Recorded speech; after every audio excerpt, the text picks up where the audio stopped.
పేదరికం లేని భారతదేశం మోడీ గారి కళ.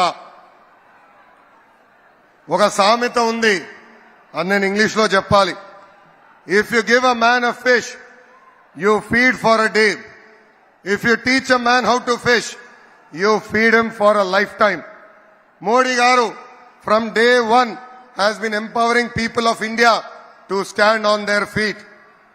ఒక పక్కన సంక్షేమం కార్యక్రమాలు అమలు చేస్తూ మరో పక్కన పెద్ద ఎత్తున అభివృద్ధి కార్యక్రమాల ద్వారా పేదరికం లేని భారతదేశం ఆయన ఈరోజు తీర్చిదిద్దుతున్నారు. సంక్షేమం అభివృద్ధి రెండు బ్యాలెన్స్ చేసి భారతదేశమే ఒక బలమైన శక్తిగా తీర్చిదిద్దిన వ్యక్తి మోడీ గారు. ప్రధానమంత్రి అన్నా యోజన, ఆవాస్ యోజన, ఉజ్వల్ యోజన, కిసాన్ సమ్మాన్ నిధి, ఆయుష్మాన్ భారత్, జల్ జీవన్ మిషన్ లాంటి అనేక సంక్షేమ కార్యక్రమాలు అమలు చేశారు. సంక్షేమంతో పాటు దేశాన్ని బలమైన ఆర్థిక శక్తిగా మార్చేదానికి make in India, startup India, skill India, digital India, Bharat Mala లాంటి అనేక అభివృద్ధి కార్యక్రమాలు కూడా చేశారు మోడీ గారు.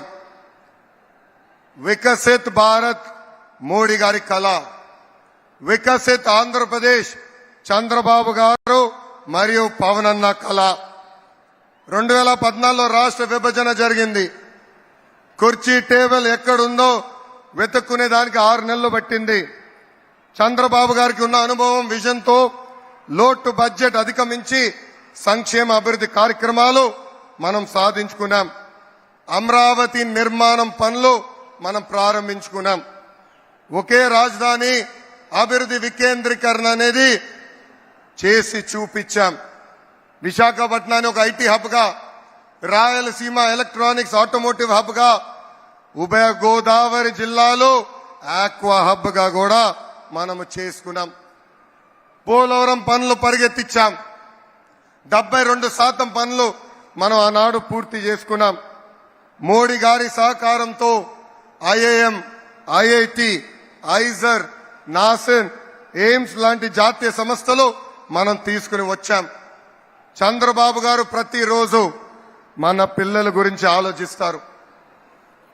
మన పిల్లలకి ఉద్యోగాలు కల్పిస్తే కుటుంబాలే మారుతాయని, కుటుంబాల పరిస్థితులు మారుతాయనే లక్ష్యంతో చంద్రబాబు నాయుడు గారు అహర్నిశలు పనిచేస్తున్నారు.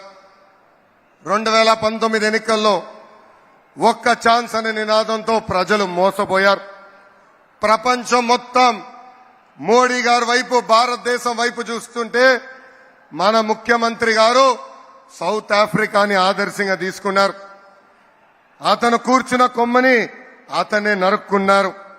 జగన్ పాలనలో మొదటి బాధితులు యువత. ఒక్క కంపెనీ తీసుకురాకపోగా ఉన్న కంపెనీలు పక్క రాష్ట్రానికి తరిమేశారు. విశాఖ రైల్వే జోన్ కి నరేంద్ర మోడీ గారు కేటాయిస్తే కనీసం ఆ భూమి, జోన్ కు అవసరమైన భూమి కూడా ఈ ప్రభుత్వం ఇవ్వలేదు. నా మంగళగిరి నియోజకవర్గంలో ఉన్న ఎయిమ్స్ హాస్పిటల్ కి కనీసం నీరు కూడా ఈ ప్రభుత్వం ఇవ్వలేదు. ఎన్నికల ముందులో మాట తప్పం, మడిమ తిప్పం అన్నారు. ఇప్పుడు మోసానికి ప్యాంటు షర్ట్ వేస్తే అచ్చు మన ముఖ్యమంత్రి గారు లాగానే ఉంటుంది. ప్రజలని, రాష్ట్రాన్ని కాపాడుకునేదానికి ప్రజాగలం ఏర్పడింది. పొత్తు కోసం త్యాగం చేసి మొదటి అడుగు వేసింది మన పవన్ అన్న. ప్రశ్నించే గొంతు మన పవన్ అన్న. ప్రజల తరపున పోరాడుతుంది మన పవన్ అన్న. సంక్షేమం, అభివృద్ధి జోడు ఎద్దుల బండి ముందుకి తీసుకుని వెళ్తాము. Shri Narendra Modiji I had undertaken a Padayatra across the state for 226 days, covering 3,132 kilometers, sir. And I would like to place a few issues that the youth of Andhra are facing in front of you. Parents have educated their children, and when time came for them to get a job, they are having to go to other states. That is why we have taken a target to create 20 lakh jobs in the state of Andhra Pradesh over the next 5 years. Prevalence and easy access to ganja and drugs has destroyed a generation of youth in Andhra Pradesh. It's the dream of the people of Andhra Pradesh to complete Polavaram, which is the heart of our state. Sir, I admire your statement. Compete as a state and grow as a nation. Andhra Pradesh will compete with other states. We will be part of your journey to create a $5 trillion economy. We seek your continued support in this journey. फिर एक बार मोदी सरकार, आपकी बार 400 पर. People of Andhra Pradesh will be part of your 400 seats target, sir. South, North, East, West, అందరు అంటుంది ఒకటే, నమో greatest of all times. జై BJP, జై జనసేన, జై తెలుగుదేశం.